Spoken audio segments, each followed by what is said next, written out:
Përse Ramazani lëviz me 10 ditë çdo vit?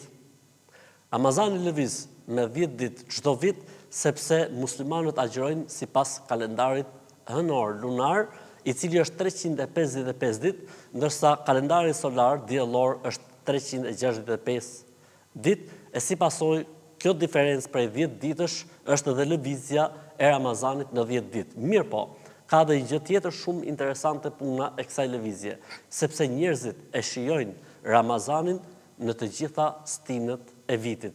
Bekimi i Zotit lëviz në të gjitha ditët dhe në të gjitha stinët e vitit. Të gjithë njerëzit në mbar botën janë të barabartë te Zoti, të gjithë e shijojnë Ramazanin në të gjitha ditët dhe në të gjitha stinët e vitit.